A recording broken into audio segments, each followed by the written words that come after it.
Hey, this is John Carlos, and Trick or Treat Studios is getting in on the 6 scale action.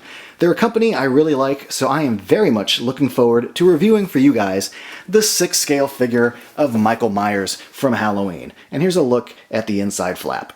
Here's a closer look at the Dr. Loomis quote on the flap.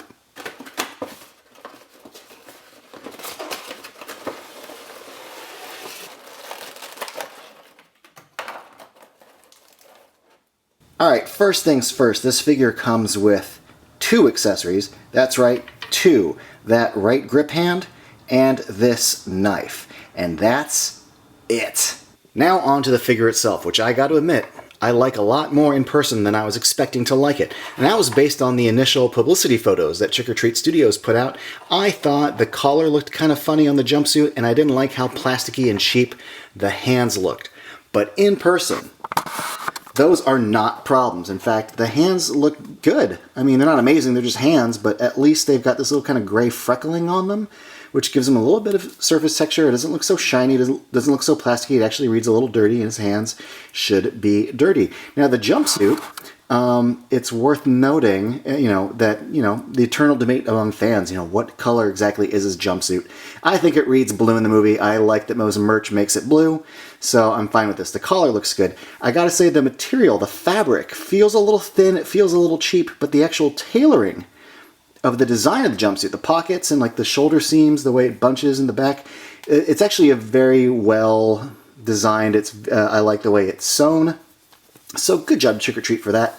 Also, here's a close-up look at his boots. Some nice detail on the boots, actually. Good sculpt. I like the paint on there. I actually really like these boots. They get a little hidden because of the coveralls. I gotta point out, though, articulation on this, for the most part, is pretty solid. It's a durable figure. It doesn't feel cheap underneath, but these ankle joints, they're kind of loose, and he is so top-heavy, so be on the lookout for that. Also, be on the lookout for the fact that he only has the single elbow joint, and I feel like it's Mike Myers. You want to bring that arm up for a nice stabbing pose, and you can't. You just have the one joint. This really could have benefited with a double joint. Otherwise, it's pretty good. You have a decent little range of motion with the head. The head tilts are important. Even at the little base of the neck, it kind of moves down a little bit. His incredibly dark neck, by the way. I don't recall his skin being that dark in the movie, but what do I know? This head sculpt, though, for the mask is freaking fantastic. I love the sculpted hair. I think it's a great sculpt for his hairstyle. I love that you can see the little opening of the mask in the back. But the general shape of it, and then if you look at the cheeks and the lips, this is what blew me away about this. I was not expecting the head sculpt on this to be so good and so accurate. But this is an excellent Michael Myers mask. I think the eyebrows are well painted. I love just the general shape of it. No pun intended. And I like that they included the eyes inside. Now, with this direct lighting, it does look a little bit silly with his eyes like that. But that's because the lights are pointed directly at this. Your average room with lights in the ceiling creates a little bit of a shadow around the eye area, and you get that standard Mike Myers look. Besides, I would hate if this just had like these empty kind of sockets painted black. That would just look silly to me. This looks great.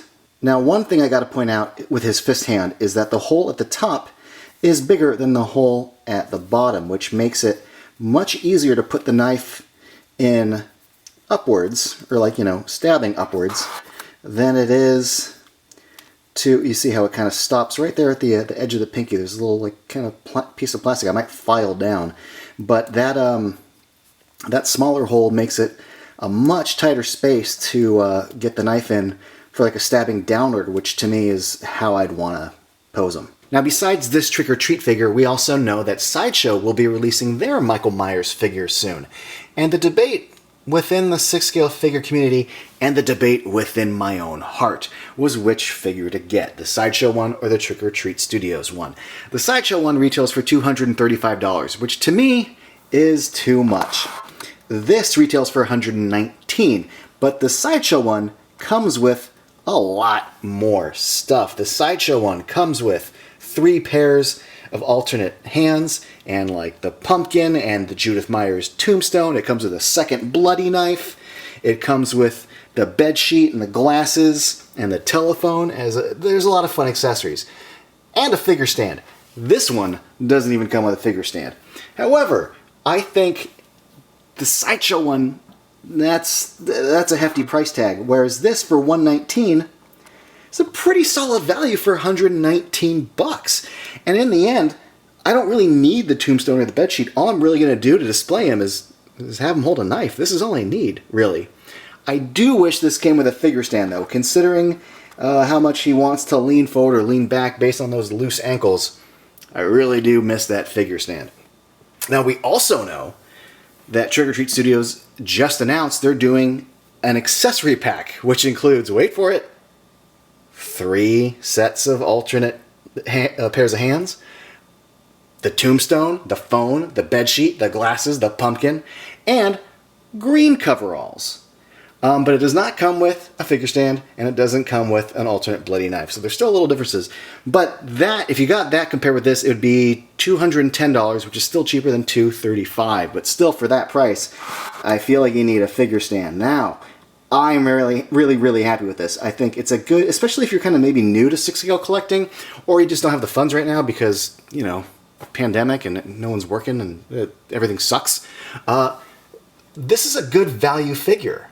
Not to discount it and call it like a value figure, but like, you're not going to find a lot of 6scale figures right now for 119 bucks. And this is a very satisfying figure. The head sculpt is great, even though the jumpsuit feels cheap when you touch it. When it's standing on the tabletop, it doesn't look cheap. In fact, I gotta say, when this is, you know, just with my collection, looking at it on the tabletop here, it doesn't look like a $119 figure. Like, it just looks like a Michael Myers figure. And that's, I mean, all I could really want. So I think this is a steal. If you're able to get this, I say go for it. And if you're really into it, go for that little accessory pack too. Me personally, I don't know about that. I think that is pretty cool that they went and made it, because I know a lot of fans want it. I know people have been talking about it, that they should make it. I'm glad they are making it.